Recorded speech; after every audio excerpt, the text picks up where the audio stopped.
I'm just trying to fuck a red bone like mulatto. Hey, what's going on, guys? Dignal. In today's video, I'm going to be showing you how to make the effect you have just seen on the screen. Before we get into the video, I'd just like to remind you guys to please do hit that like and that subscribe button if you end up enjoying the video, as it really does help me out quite a lot. But yeah, without further ado, let's get straight into the video. I would also like to say that I'm on vacation when this video is up, because it is my birthday today when this video goes up once again. So if you want to congratulate me, please do feel free to do so down in the comments section. That being said, this video, might not be the best I've ever released, but I still think it's pretty good. So yeah, just stay tuned essentially. So what I've got right here is just the song. I'm going to go ahead and add a marker, and I'm going to go ahead and drag in the Twixter clip. Now, essentially, I've already added Twixter to this, but if you follow literally any other tutorial on my channel, you will know that adding Twixter to a clip and then rendering out is very easy. So what you're going to want to do is just go into your video effects tab, add search for Twixter, and then apply it like normal velocity, and then just go and render it out like that. Just go and render just the clip out, and then go ahead and import it back in. This is going to make it so that the Twixter is on the clip, but there isn't actually like Twixter in the plugin chain, and this is going to allow us to add many more effects without fucking that up. So the first thing we're going to do is just split the clip on the kill and add this preset that is in the description. It's called the !D Overedit impact. So just go and drag that on there, and it looks sort of like that. So I think it's pretty good. And yeah, just make sure you apply that. Now go ahead and go sort of like here, I'd say, like to sort of where the character starts slowing down from you added the Twixter, and just go ahead and like just split it right there. Go ahead and drag the !D Overedit circle blur transition 60 frame onto this middle part. Then go ahead and go 23 frames back, which will be sort of there. Go and split it right there and add the number 1 there. Now these presets will of course be in the description, so make sure you download those alongside the impact. So now that we've got this, we should have sort of a clip that looks roughly like that. So now what you're going to go ahead and do is mask out the characters. In order to do that, you just add a video track, just drag this up, and maybe just don't do that. But just go ahead and remove all of the effects from that, and then just go ahead and mask out the character. Now I've already done this in terms of like a rotoscope, so I've imported it from After Effects. It's just, a way of masking it out easier. So I'm going to go ahead and import my rotoscope, but if you don't have one ready, just mask out the character. You click on your cropping tool, you go down to the mask, and you just highlight the character down here. Now, obviously, you don't need to do it perfectly, but it does need to be, at least somewhat accurate. So I'm just going to go ahead and drag in my my thing here. So I'm just going to go ahead and delete that, just like so. And yeah, just make sure that it looks good and that the mask actually starts sort of right here where the thing like transitions. I'm going to fade it in a bit. You don't need to do that yourself if you don't want to.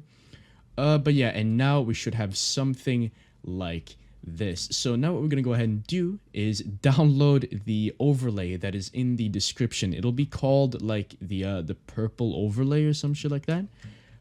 So just go ahead and add a new video track. Just add that below the character crop. Just go and drag it in right here. I'm gonna go ahead and delete the audio track. And it'll look sort of like that. So what you're gonna want to go ahead and do is just go over here, go to the compositing mode, and set this to add. Now what we're gonna go ahead and do is just make sure that everything is good to go, and just trim it at the end so that it doesn't like go over there. Now just go into your track motion.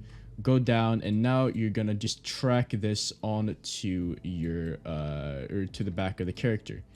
So just go ahead and do that sort of like this, and then it just keeps going. I'm not gonna do it perfectly because this is a tutorial and I don't really want to waste my time, but it should look roughly like this. If I just go ahead and do that, so it should look roughly like that. Just comes out and it goes back there. So yeah, it should look roughly like that. If you want to make it bigger, you can, by sort of like doing like that. You can make it really big like that. You can also make it smaller. So yeah, once you've gone ahead and done all of that, what you're going to go ahead and do is just render all of this out. So just select everything, just go up and just render it out. And what you're going to want to go ahead and do after that, 011 tutorial example. What you want to go ahead and do after that is just re-import it. So just wait for this to finish rendering, and I'll see you guys when this is done. Alright, the render is done, so now what you're going to want to go ahead and do is just drag it in on top, just like that. Just go ahead and delete the audio track, and just go ahead and mute all of the video tracks beneath. Now what you're going to want to go ahead and do is just go into the description once again and go ahead and download the sound effect that is down there. It's called like the Overedit gun or something like that. Let me just find it on my second monitor here. And then after that, just go ahead and drag it in, and it's a really, really good sound effect you can add. So just go to sort of here, and then just go and drag it like that. And it'll sound sort of like this. And if it does sound a bit weird, just go ahead and split it right there. Just go ahead and drag the fade-ins in. You want to hold Control, drag it back a bit, and then just fade it in. And that's going to make it sort of longer. So let's see. So like that. And now what you're going to go ahead and do is actually just split the new sort of out-rendered thing here. And then go ahead and add the Overedit impact again up here. This is essentially going to make it so that, you know, the impact is a bit stronger. And I think that it looks good personally. You don't have to do it, obviously. But I do think it looks better. So now what you're going to go ahead and do is just go into your video effects tab, search for blur mode curves, and just go ahead and drag that into the first part here. So just go ahead and keyframe the Z distance. And go ahead and just go sort of like here. Go like 2/3 in, maybe a bit more. Set this to 0,55 or 0,6 actually. Go up to the center and drag that so that you can sort of see both characters well. So for me, it's going to be sort of there.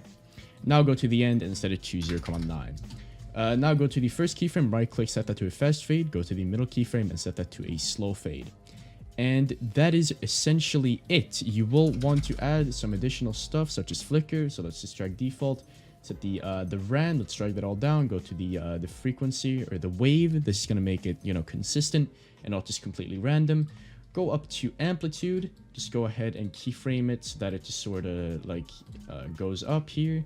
So just go down here, do that, and maybe like set that to slow or something. Then set that like 0,4. Add some lens blur up here as well. So just add some lens blur OBS. Just drag default onto here. Maybe just start it off at like 5. Maybe fade it down a bit. Who knows? Like, this is just completely random, honestly. But you will want some lens blur on this probably at all times, really. Because it is a really good effect to have. It makes, you know, the imperfections a lot less noticeable. So yeah, you will want to have that on at all times. And yeah, that is essentially it. There is one last thing you can do, and that is actually to add a magic bullet look. So what you're going to do for that is just copy the track, drag that on top, and just go and go back to where the first blur mode curves Z distance thing was. And then just go ahead and split it right there. Go into your video effects tab, search for magic bullet looks. Go ahead and drag default on, and then just go ahead and add any look you want, and then decrease the opacity. So for me, I'm gonna add maybe like a purple heaven. I don't know. Once again, I don't really want to. I wouldn't do this, you know, personally. I didn't do it for the other thing either. But yeah, just sort of like that, and it looks all right, I guess. Now it appears that this has just gone a bit like out of sync.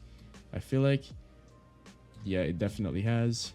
So yeah, whatever. Yeah, I'm not gonna do it, but you can do that if you want to. And yeah, that is essentially our effect. So yeah, thank you guys so much for watching today's video. If you enjoyed, like down below, comment, subscribe, all the good shit, and I'll see you guys in a couple days, and peace.